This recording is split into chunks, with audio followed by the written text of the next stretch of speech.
hola a todos y todas, a los amigos y amigas que nos están escuchando, que en esta oportunidad nos han elegido entre muchos podcasts. Les damos una bienvenida a este primer capítulo estamos iniciando este proyecto, así que los invitamos a que puedan seguirnos y puedan comentar con nosotros. Quiero también saludar a mis compañeras que me acompañan en este día, que se han embarcado en este camino junto a mí. ¿Cómo están, chiquillas? Bien, con un poquito de frío, pero bien, sí. Uh-huh. Yo bien y contenta de partir con este proyecto. Tengo como mucha expectativa, muy contenta. Sí, exactamente. Para mí también resulta muy interesante, motivador también, como compartir nuestro quehacer de docentes y de docentes que llevamos bastante tiempo trabajando con niños.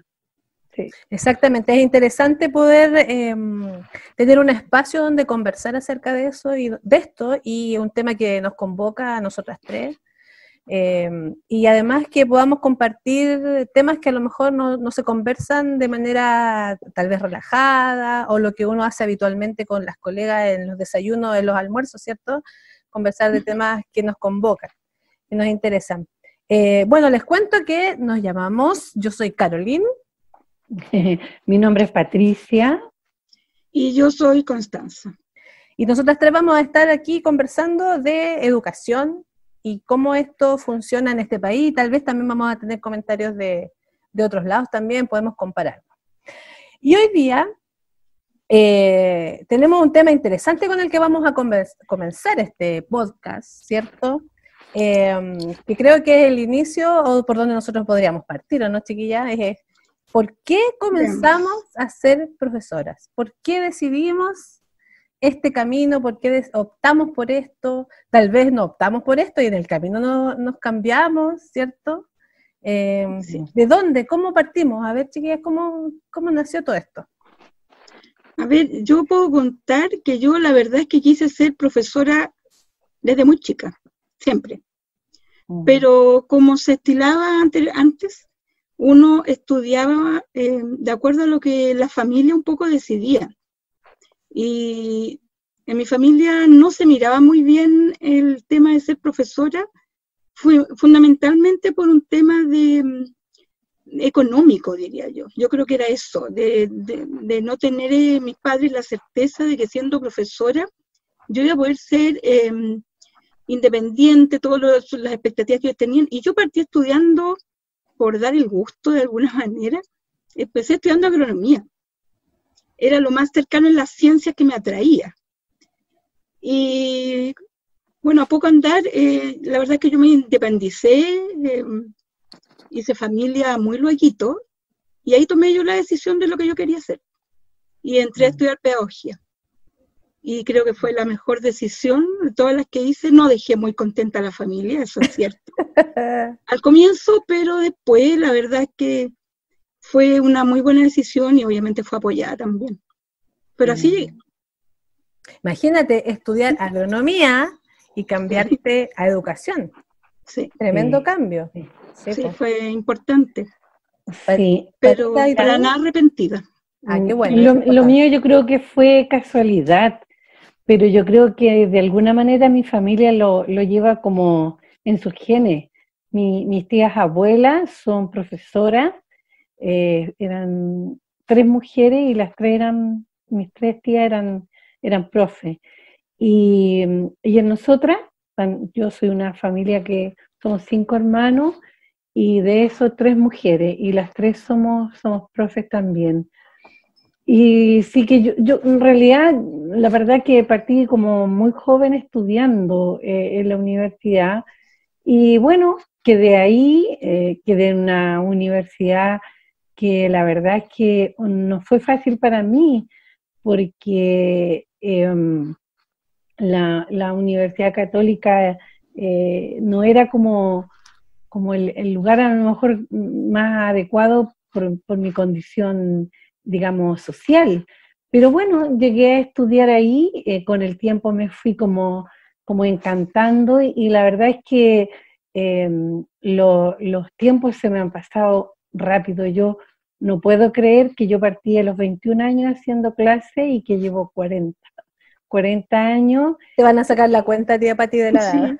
Sí, y que todavía a mí me gusta estudiar y que todavía me encanta saber cosas, aprender cosas nuevas, crear cosas con los niños, que yo a mí hasta a mí yo digo, pues todavía tengo pilas como para estar creando cosas. Oye, Pati, ¿cómo fue ese proceso? Porque claro, tú dices, vienes de una familia no con dinero para pagar la Universidad Católica. ¿Cómo fue ese? Y además en los tiempos cuando tú estudiaste era aún más complejo, ¿no? Claro, era ingresar a la Universidad Católica. ¿Cómo entraste? Súper difícil. La verdad es que, bueno, en mi casa no había muchos recursos, pero mis papás eran como súper ordenados y organizados con lo que ellos manejaban. Y mi mamá era una persona muy busquilla, así como que siempre se las ingeniaba para como resolver los obstáculos. Para ellos siempre fue muy importante que nosotros estudiáramos. Y bueno, llegué ahí y lo que viví ahí, la verdad es que fue muy, muy curioso porque yo iba a estudiar ahí, a estudiar a las clases, pero donde yo iba a hacer mis trabajos era en la Universidad de Chile, porque el campus, el pedagógico quedaba como, no sé, unas 5 cuadras, y yo iba siempre a hacer mis trabajos, iba a la biblioteca de la Universidad del Pedagógico, porque nunca me sentí a gusto ahí. Pero la verdad es que yo siempre he sido como súper comprometida con lo que hago. Entonces, bueno, yo iba a estudiar y estudiaba. Y mis trabajos los hacía en otro lado y para mí no era tema ese de irme a estudiar a otro lado. Y nada, me fui como entusiasmando, me tocó vivir algunas experiencias bien bonitas en las escuelas del sector de La Granja que trabajé, donde me encariñé harto con los niños, con la gente, y por ahí como que empecé a sentirme muy a gusto en realidad. Cori, ¿tú dónde estudiaste tú? Yo estudié igual que la Pati en la Católica. ¿Pero tú eres la otra versión o no? Pero, no, mira, cuando yo estudié, como estudié por mis propios medios, cuando yo ya no estaba con mi padre, yo estuve obligada a tomar el préstamo. Yo recuerdo haber pagado fácilmente, yo creo que 10 años estuve pagando, después que terminé de estudiar, estuve pagando las cuotas del préstamo. Fue un préstamo enorme. Enorme, porque era un préstamo como cualquier préstamo nomás en un banco. Era un préstamo de consumo, ni siquiera de los que existen. No, era asociado con la Católica. La Católica da la posibilidad que uno pagara a través de un préstamo que la Católica gestionaba con una entidad determinada. Pero fue largo. Y el día que terminé de pagar la última cuota, que ya llevaba sus años trabajando, yo saltaba en un pie porque la verdad es que no fue barata la gracia de estudiar lo que yo quería, pero obviamente tenía que costeármelo. Claro. Entonces, pero bueno, es parte de cómo es la educación y sigue siendo la verdad en este país, no es tan distinto a lo que hoy día viven muchos estudiantes de pedagogía y de otras áreas. Pero eso viene de tantos años como la Pati tiene de profesión. Más o menos. Sí. Bueno, yo partí como asistente de párvulo. Yo estudié en un colegio técnico profesional porque mi mamá se aseguró de que de alguna manera yo sacara una carrera técnica porque ella tenía claro que no tenía posibilidades de pagarme la universidad y no quería tampoco que ella, tal vez a lo mejor me endeudara en ese minuto. Entonces me pusieron un liceo técnico a estudiar asistente de párvulo, porque mi familia también, igual que la Pati, yo tengo primas, mis tías, profesoras, o sea, es un ambiente de educación, entonces como que no había tampoco otra opción. A mí me gustaba diseño vestuario.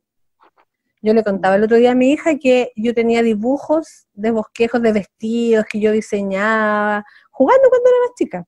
me gustaba eso, pero cuando entré al liceo técnico, nos hacían pasar durante un año por las 3 carreras que habían, que era diseño técnico, alimentación y auxiliar de párvulo.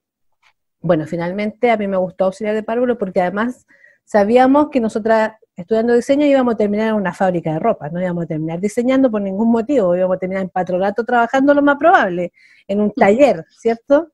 Entonces, en cambio acá tenía un poco más de posibilidades. Así que eso estudié, y después cuando llegué al Rey Mapu, conocí la otra área, porque yo trabajé en jardín particulares, donde obviamente el trato a las asistentes de párvulo es tremendo, es terrible. Y al llegar al Rey Mapu, conocí la otra faceta de la educación, lo que es trabajar en el aula, realmente trabajar, apoyar en lo pedagógico, y ahí me empezó a gustar mucho más la pedagogía. Y fue justo en ese periodo que se empezaron a abrir estas carreras de extensión. ¿Se acuerdan que se abrieron? La Universidad de Valparaíso tenía una extensión, sí. Yo estudié también en una universidad de Chillán que hizo una extensión en Santiago, y de esa manera pude sacar la pedagogía. A mí me sirvió porque yo trabajaba en un colegio, entonces sabía de qué estábamos hablando.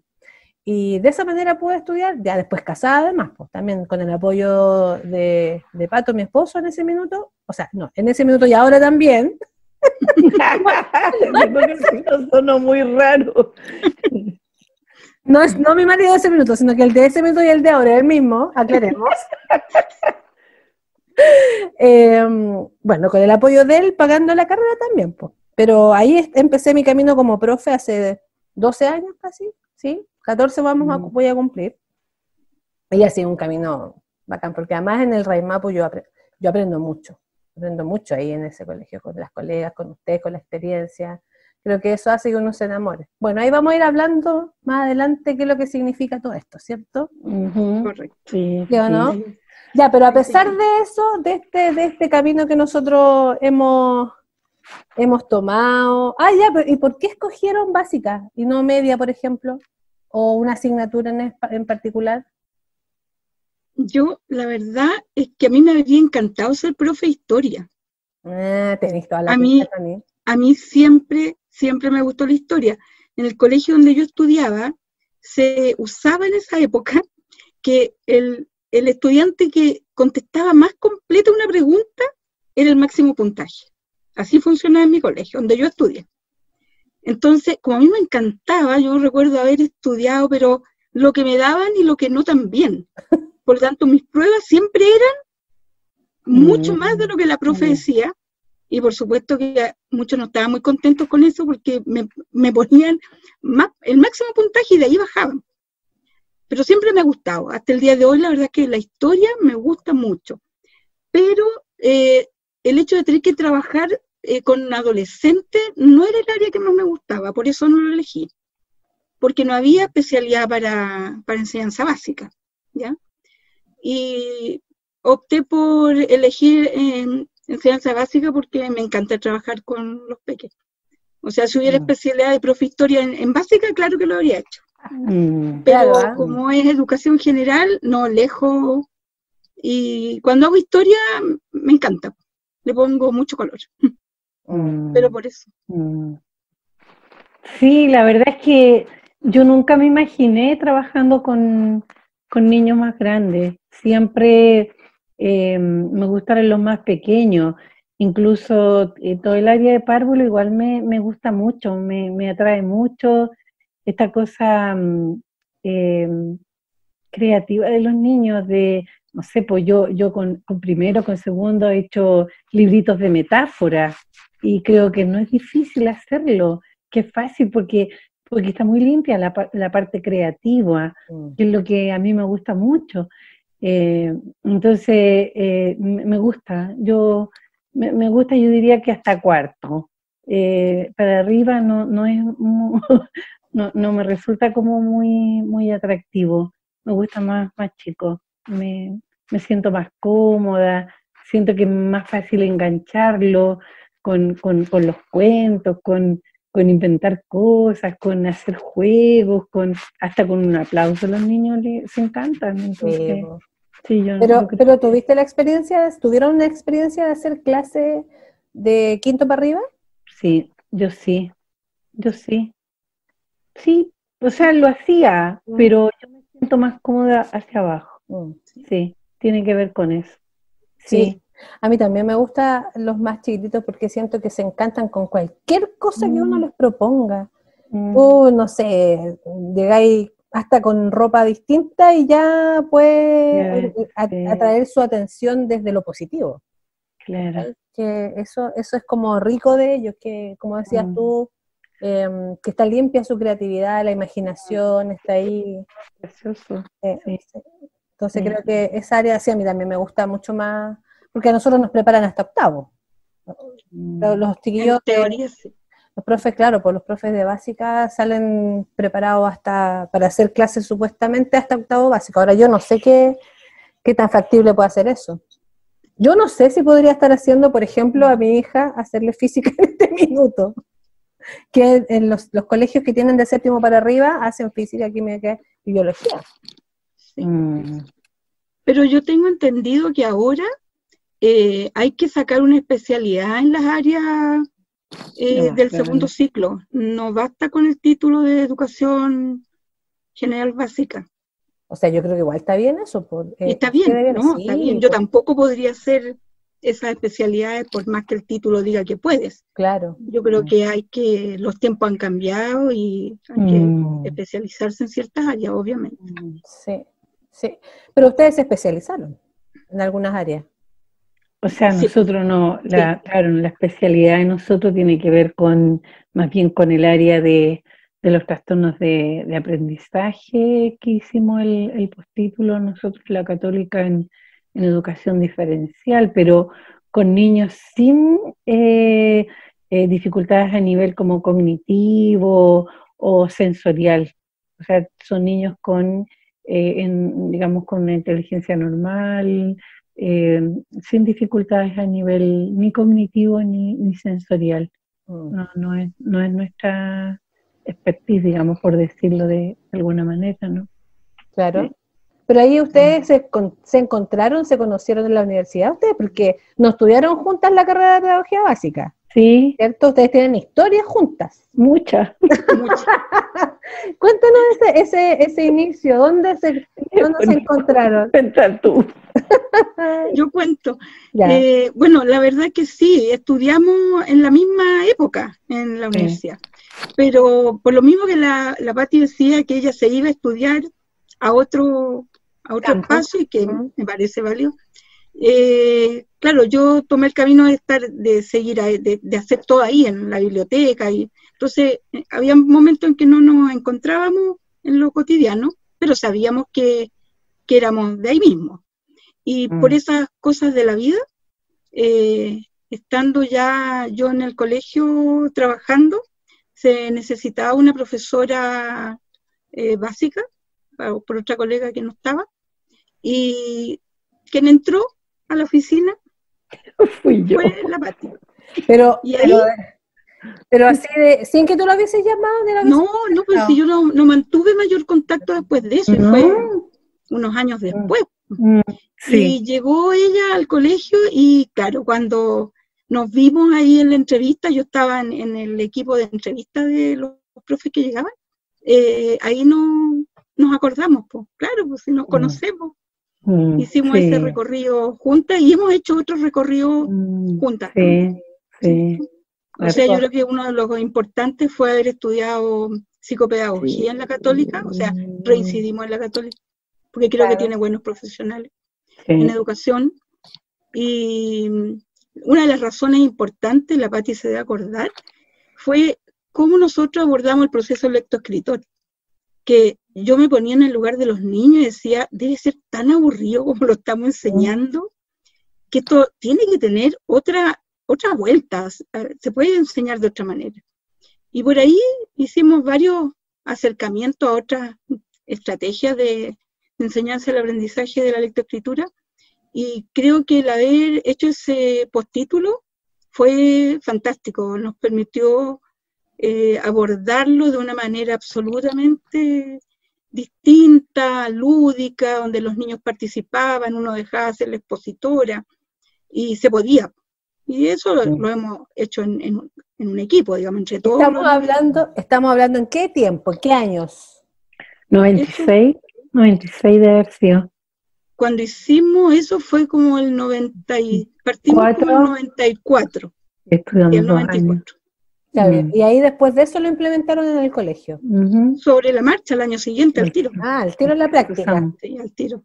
Sí, empezamos, porque ahí nos dimos cuenta que muchas investigaciones, tanto como argentinas, mexicanas y también norteamericanas, daban cuenta de que la forma en que se enseñaba todo el proceso lectoescritor no decía mucha relación con lo que finalmente el niño recogía en términos de códigos como verbales.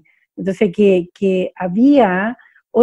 tenían que haber otras formas, otras vías de acceso. Y ahí empezamos con la clave visual, incorporamos todo lo que era el gesto. Tuvimos algún acercamiento con todo lo de Vygotsky, que nos hicieron alguna muestra de ese trabajo y que fue bien clave para nosotros, porque ahí descubrimos que en realidad nosotros éramos mediadores y que era muy importante todas las posibilidades que le podíamos entregar a los niños para que adquirieran el proceso lectoescritor, y no solo que fuera de una forma, sino que tenía que tener varias, porque eran todos distintos. Obviamente nosotros en la actualidad tenemos mucho más argumentos a lo mejor que en ese momento, pero los que teníamos en ese minuto nos convencían como para que nosotros hiciéramos una apuesta distinta, diferente. Sí.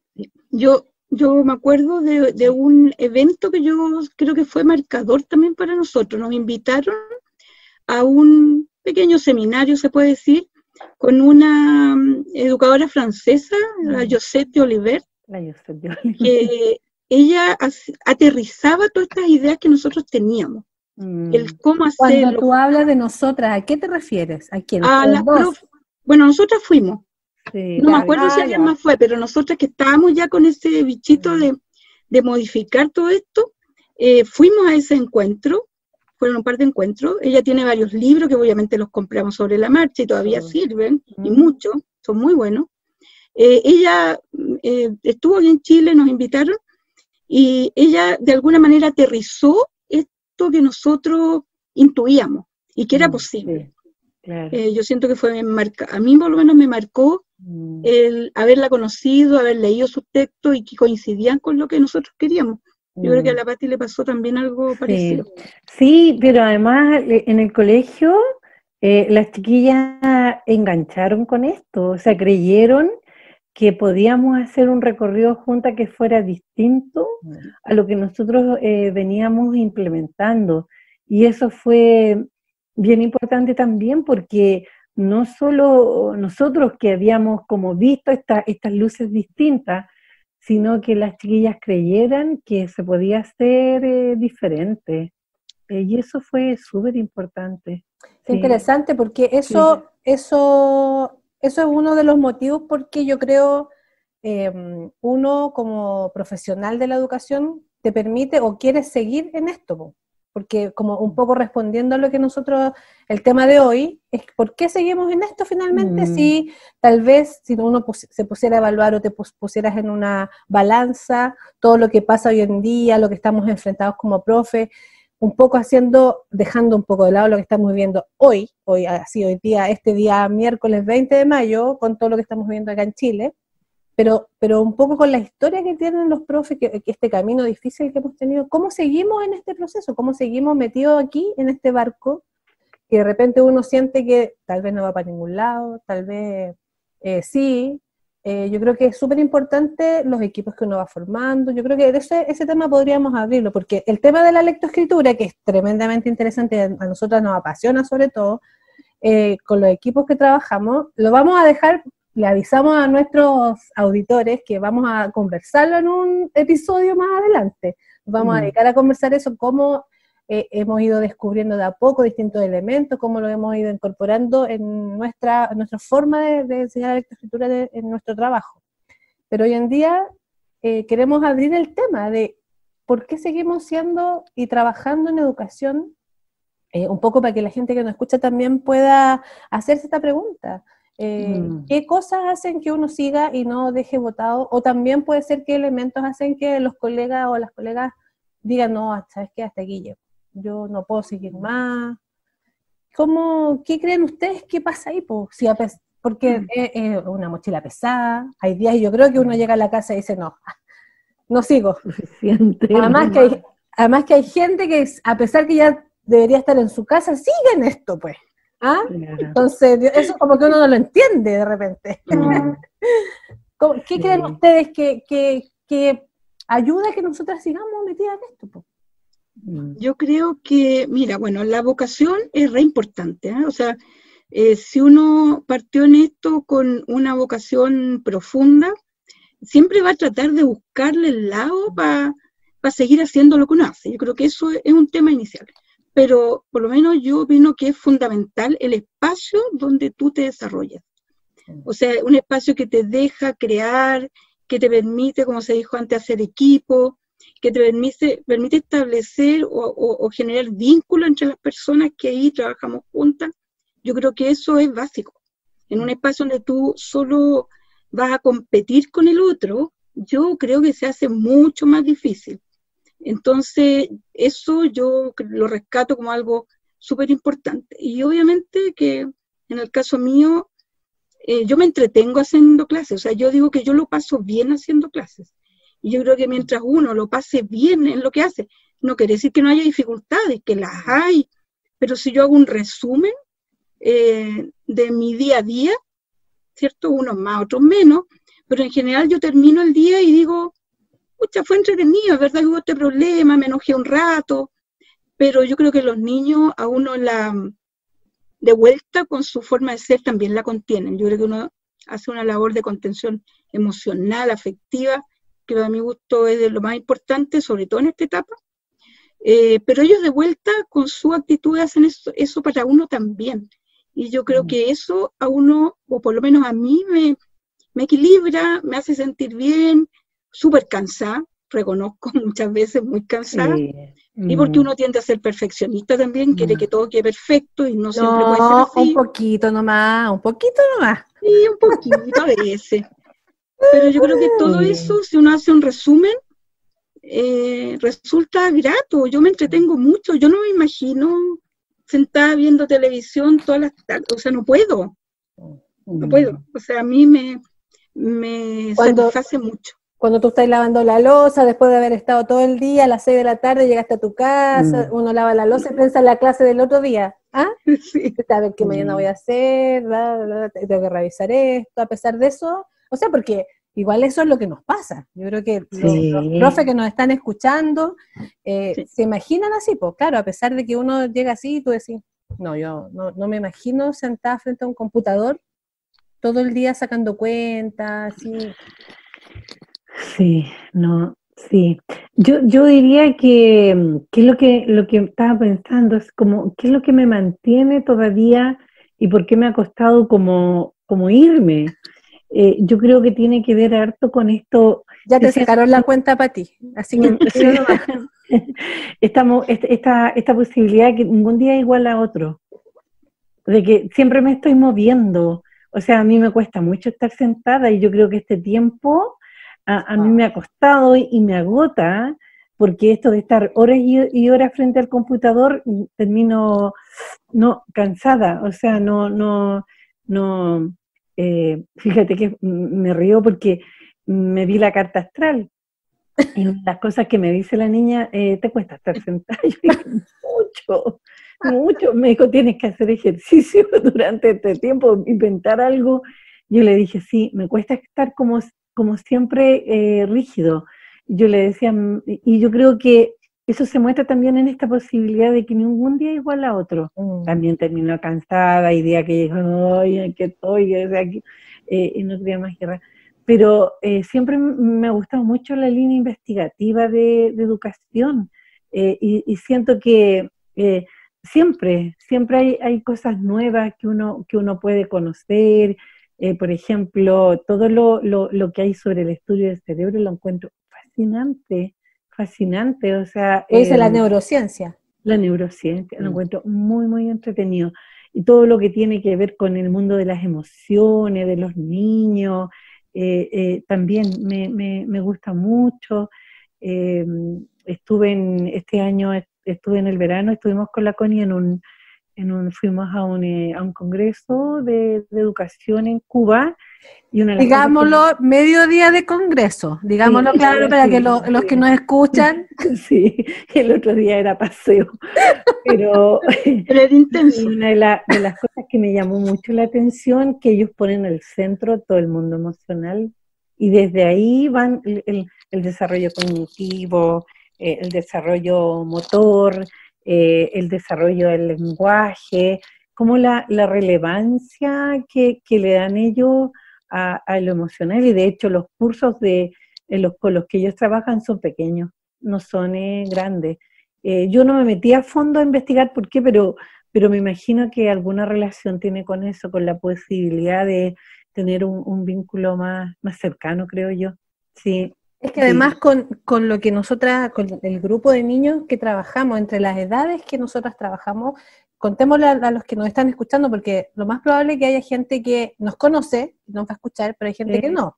Nosotras Claro. tres somos profe, trabajamos en el mismo colegio, trabajamos en los niveles de primero a cuarto, hacemos una secuencia que los tomamos en primero, los acompañamos en este proceso hasta cuarto básico, y cuando ellos ya dejan el ciclo, el tramo, pasan a quinto, y nosotras volvemos a tomar primero.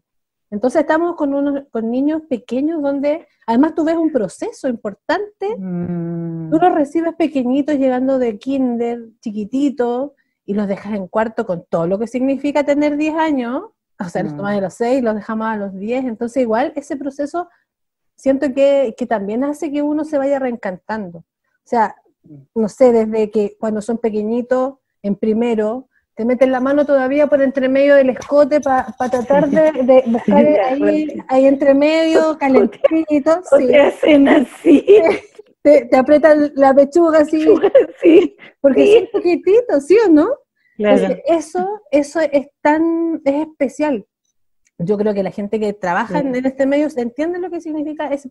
Claro, de quinto para arriba deben haber otros sí, claro. otras situaciones que tú te enganchas con los chicos, porque también pero en esta etapa que nosotros podemos hablar porque lo vivimos día a día, claro, eso te encanta, porque además desde eso tan pequeñito, desde que nosotros los acompañamos en los almuerzos, entonces desde que no les gusta, cómo tú negocias ahí si come o no come, o sea, cómo le das la comida a los que son más Claro. lentos, porque no se les enfríe. Claro. Sí, pues. Lo chistoso, cómo contenerlos a ellos. Yo creo que esas son situaciones que uno la van reencantando cada día. Efectivamente, uno de repente queda muy cansada cuando hay situaciones más complejas, cuando el mismo ambiente de repente pasa algo, pero favorablemente desde la experiencia que nosotras tenemos un buen equipo de trabajo, ¿cierto? Que contar también que trabajamos en paralelo. La dinámica que nosotros tenemos en nuestro trabajo es que trabajamos en paralelo. Entonces, siempre vemos dos que nos estamos acompañando. Otra virtud que tenemos es que somos capaces de compartir nuestros trabajos, lo que nosotras hacemos, y eso también favorece el trabajo en equipo, que es un elemento que hablaba la Connie. O sea, eso hace también que uno se quede, que se vaya quedando en esto, que no se quieran ir. Veo que nos quiere. No, yo dije. Entonces yo creo que hay un montón de elementos que hacen.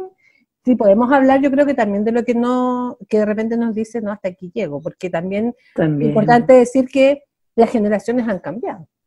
O sea, ustedes con mayor propiedad pueden apoyar lo que yo estoy diciendo, porque los niños de hace 20 años atrás no son los mismos chiquillos que tenemos hoy en día.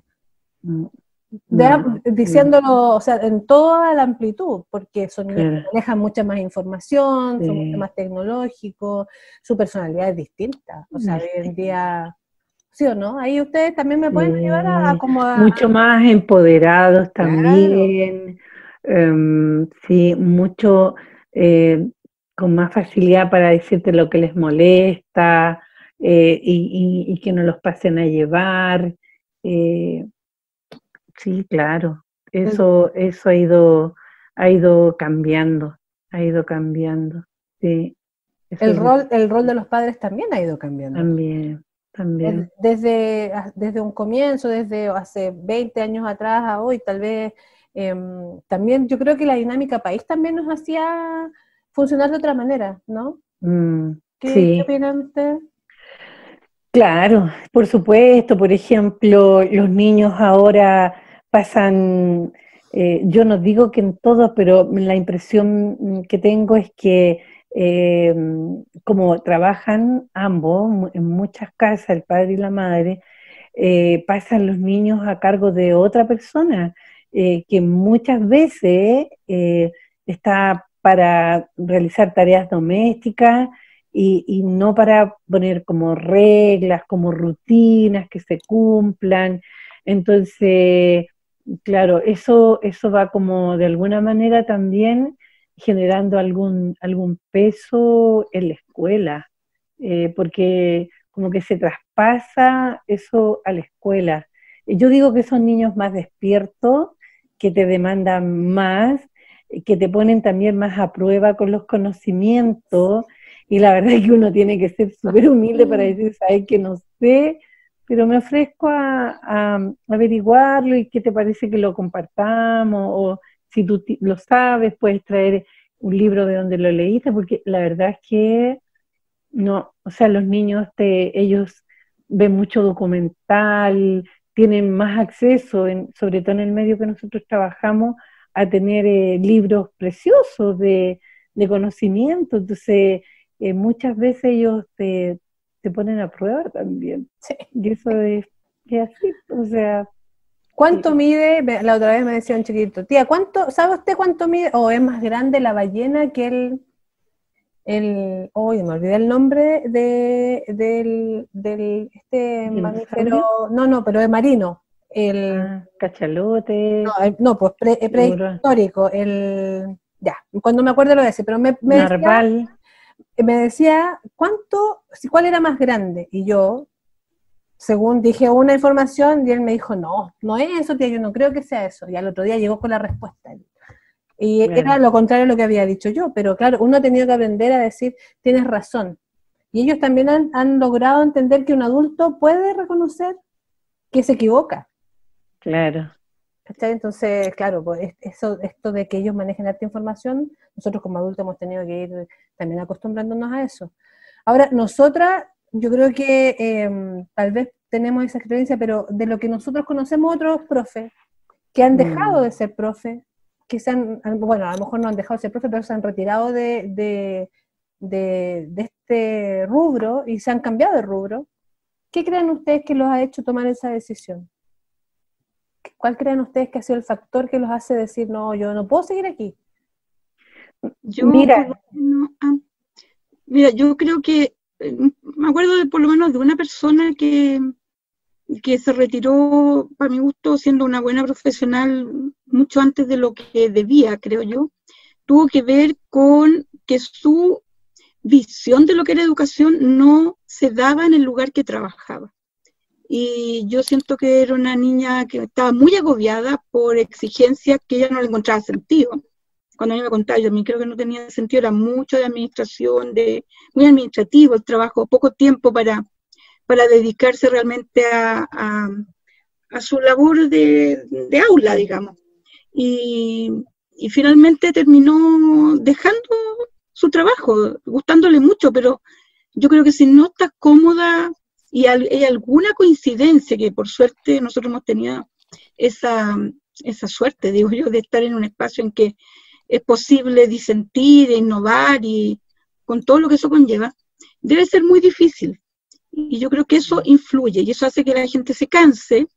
Y también es súper valioso reconocer que ya no estoy en condiciones porque trabajamos con niños, de entregar lo que yo quiero porque no estoy conforme. Yo creo que eso influye en alguna medida.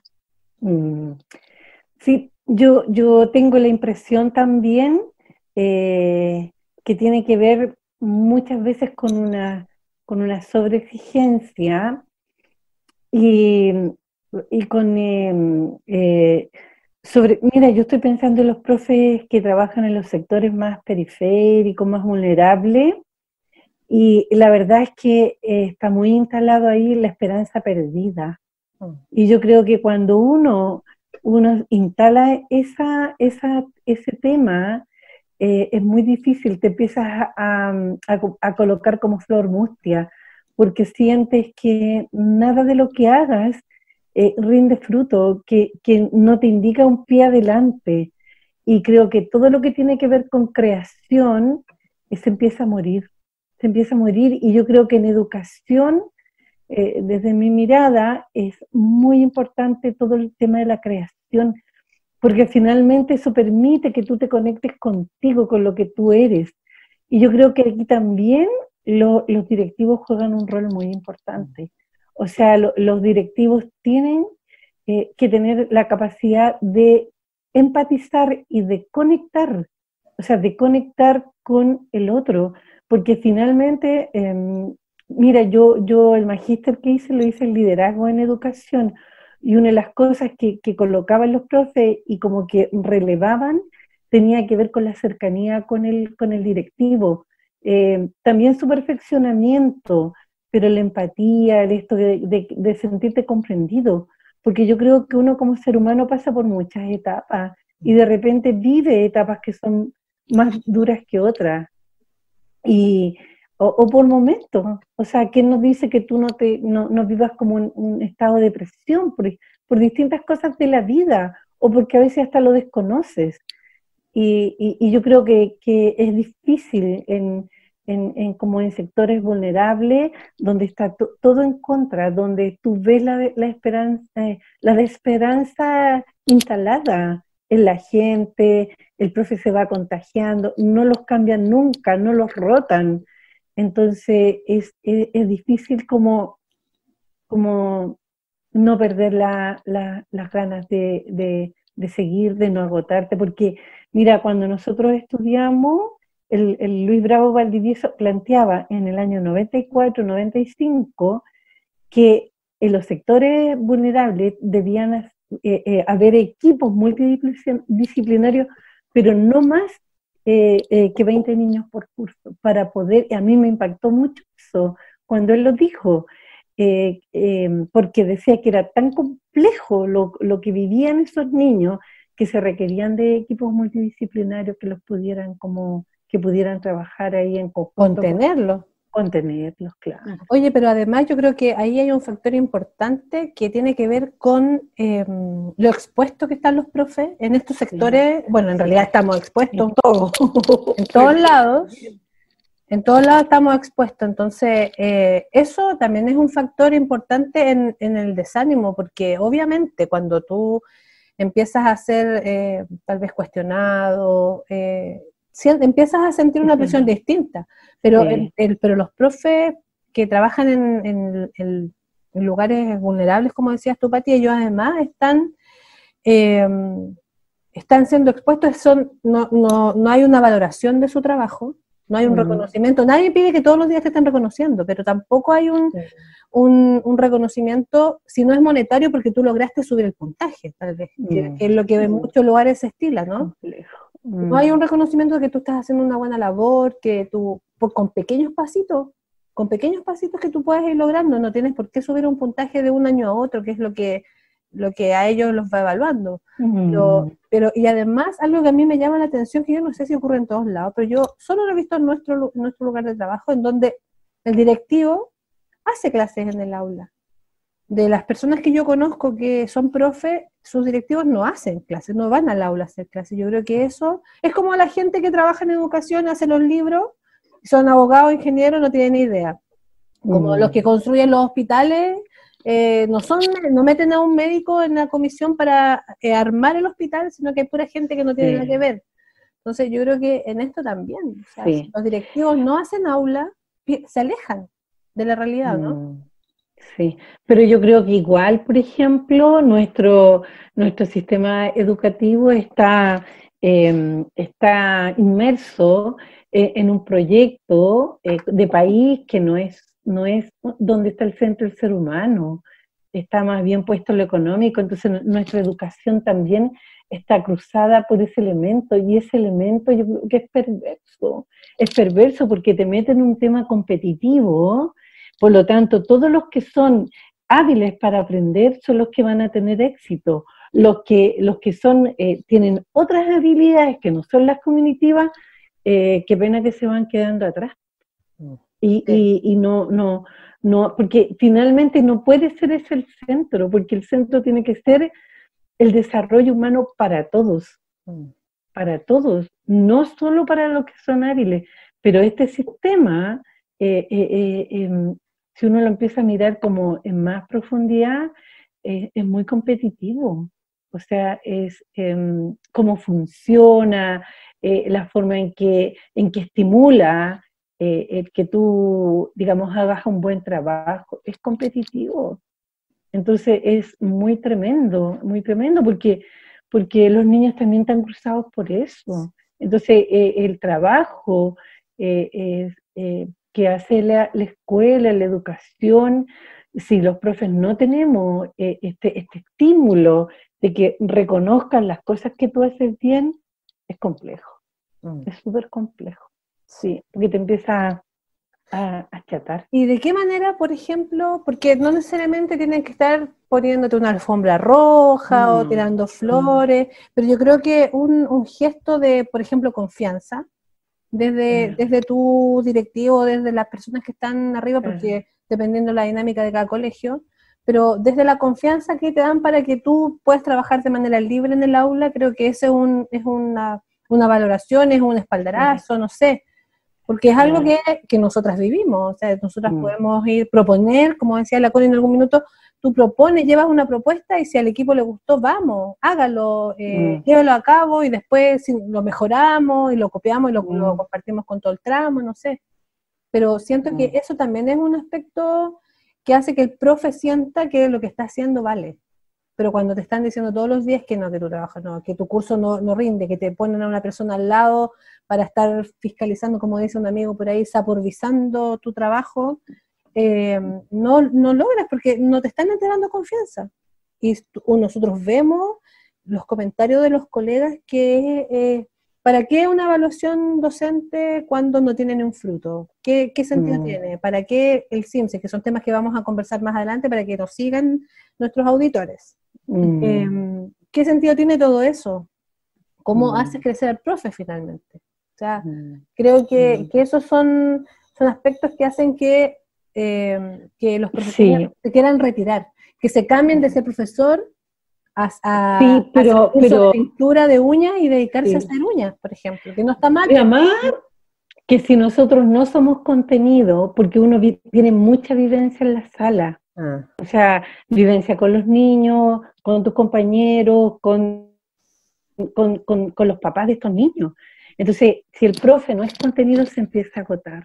Claro. Se empieza a agotar, y termina yéndose, o sea, porque ¿quién lo contiene? ¿Qué nos contiene? ¿Qué nos contiene? O sea, si tú no tienes un equipo que te valida, que te reconoce, si y no compite, porque la competencia no comparte. Claro. La competencia es para sí. Entonces, cuando sucede eso, es una tarea súper solitaria. Súper solitaria. Por eso yo valoro en la escuela, por ejemplo, esto que uno trabaje en dupla, que mire las cosas con grupos más grandes, porque creo que es muy importante que tu compañero confíe en ti, que tú confíes en él, que puedas hacer pequeñas correcciones de repente en el material, porque siempre se puede mejorar, pero siempre validando al otro que su base es muy buena, ¿te fijas? Y que son pequeñas cosas que se pueden mejorar. Sí. Sí, yo creo que el concepto del acompañamiento para uno como profe es muy importante, tanto de los colegas o del par con que tú trabajas, pero también del equipo directivo. O sea, en el sentido de saber lo que está pasando en tu curso, el ver cómo te pueden ayudar, cómo te pueden acompañar en ciertos momentos que pueden ser complejos, porque eso se dan en todos los colegios. Entonces, ese concepto de acompañar, yo creo que es muy importante y los momentos que ha sucedido ha sido bueno para uno, o sea, el sentir que lo que uno está haciendo se puede uno equivocar, que eso obviamente que va a pasar, estamos trabajando, somos personas y nos equivocamos de repente, pero yo creo que el acompañarte también en esos casos es muy importante para seguir adelante, para superar. Y claro, yo siento que nosotros por lo menos esa vivencia de acompañarnos en primera instancia entre un equipo, así en forma absolutamente desinteresada, sin que nadie pretenda lucir por sobre otro, yo creo que eso es impagable. Es impagable para que uno también se sienta cómoda, quiera seguir y se levante cuando tiene momentos más bajos, ¿cierto? Que a todos nos pasan. Sí. Eso, yo creo que eso es algo que yo puedo rescatar y valorar del lugar donde en este momento yo trabajo. Y que yo lo puedo comparar con amigas que trabajan en colegios municipales, que no tienen equipo. O sea, nosotras en este minuto, en la situación que estamos viviendo como país, nos reunimos toda la semana. Toda la semana nos reunimos para ver cómo vamos, cómo estamos trabajando. A distancia nos estamos compartiendo información, pero por hacer un trabajo, no por sacar la pega, sino que porque sabemos y estamos comprometidas con lo que está viendo el país, con nuestros estudiantes, sabemos lo que están pasando. Pero también uno ve la realidad que en otros lados tienen que cumplir ciertos horarios, porque les están exigiendo que en el papel tienen que firmar las horas PIE, por ejemplo, que tienen que cumplir las horas PIE. Que uno puede entender que hay que justificar tal vez la entrada del dinero, pero de repente no es la forma, juntarse por juntarse para cumplir un horario. Entonces ahí es cuando el profe empieza a sentir que la carga es más pesada, que la carga sigue, y van echándole más piedras adentro, y vamos poniéndole más peso, cuando el camino debería estar un poco más expedito, debería estar más claro, con objetivos claros, para dónde vamos a apuntar, cuál es la idea de juntarse una vez por semana con nuestras compañeras PIE, por ejemplo, que son un gran apoyo y que nosotros sabemos que contamos con ellas y estamos trabajando en paralelo. Entonces, si bien es cierto, yo creo que uno de los aspectos importantes para seguir trabajando como profe, yo creo que si tú le preguntas a algún compañero de nuestro medio donde trabajamos, creo que eso se valora bastante. Las personas que nos están escuchando nos pueden hacer comentarios de esto mismo. ¿Qué hace que permanezcan en el lugar donde están? Puede ser que también tenga que ver con un tema monetario. Yo creo que también es un aspecto importante. O sea, hay mucha gente que se ha retirado porque no es suficiente para sostener a su familia el ingreso de un profe.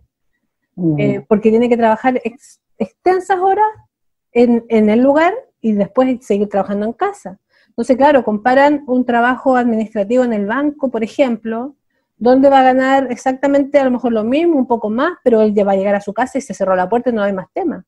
Nosotros sabemos que este trabajo, tal vez no, el término 24/7 no es tan, pero sí uno está permanentemente pensando. Te metes a alguna parte y dices, esto justo me gusta para la clase de arte, y lo guardáis. Está ahí en otra cosa. Vas a comprar al supermercado y te encuentras con un libro y dices, este estaría re bueno para la biblioteca de aula. Entonces, como que uno me come. A mí me parece que yo de repente quiero recoger las cajas que veo en la calle. Estoy loca, porque digo, esto serviría para que hiciéramos unas mascaritas con los niños. El otro día miraba y yo decía, que hay harto cartón, aquí me lo podría llevar y lo estiro. Y cuando lo usemos lo llevo y ya. Eso es terrible. Yo cuando salí ya me iba a patronato, de esos tubos donde vienen las telas enrolladas, yo las veía en el suelo y como andaba a pie, decía, ¿cómo me las llevo? ¿Cómo me llevo? Porque puedo hacer alguna cosa con los niños.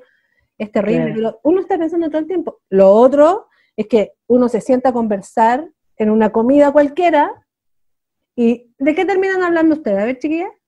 De la escuela. Obvio, pues. Sí. Y nuestras parejas, nuestros esposos nos dicen, ya, están hablando de trabajo. Pero es una conversación, ¿sí o no? Y intercambio de experiencias. Claro. Sí. Sí.